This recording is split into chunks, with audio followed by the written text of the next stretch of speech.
What if I told you that avoiding the sun could be as risky as smoking? Sounds extreme, right?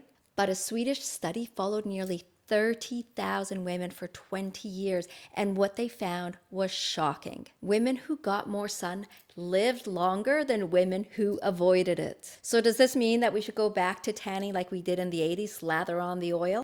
Not exactly. Let's break down the study and understand what sun exposure actually does for our health and longevity.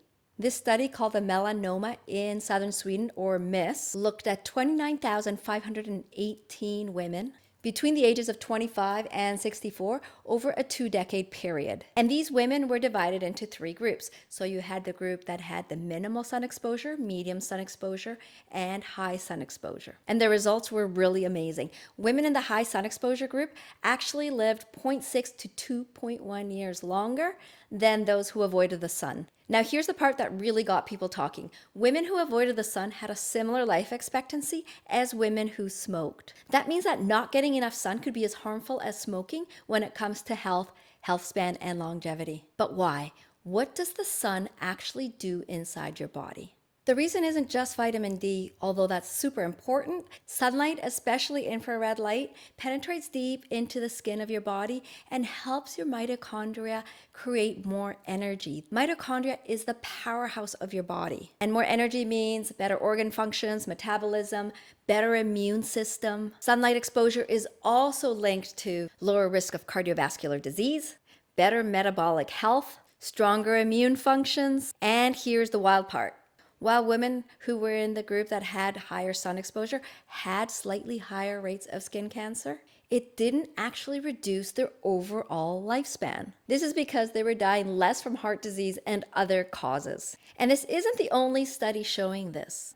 Other studies also show that sun exposure is super beneficial for long-term health and your health span.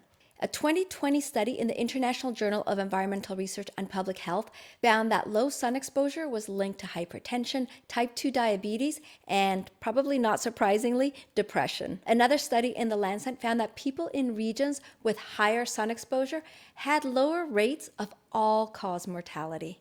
So does this mean we should all start tanning like crazy? Absolutely not. Burning your skin is still harmful, but it does mean that avoiding the sun completely is a really bad idea.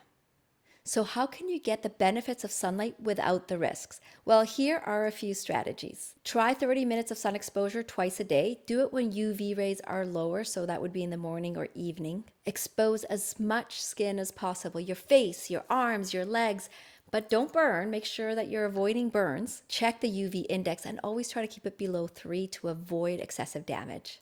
And if you're fair-skinned or a redhead, make sure you start slowly, maybe with just 5 to 10 minutes per day, and then work your way up from there. And if it's a cloudy day, the way it is always here in Vancouver, it doesn't matter. Those UV rays are still making their way through, penetrating and giving you the benefits that you need. So even if you can't see the sun, your body is still getting the benefits.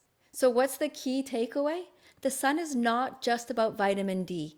That Swedish study showed that avoiding the sun altogether could be as risky as smoking. And women who got more sun lived longer. So here's your challenge. I don't care if it's raining or snowing outside. Go get some natural light. Your mitochondria will thank you. And we all know that somebody who avoids the sun. Make sure to forward this video to them. This could be one of the easiest and most economical, because it's free, ways to expand your health span. Save and follow for more simple habits that support our health and expand our health span.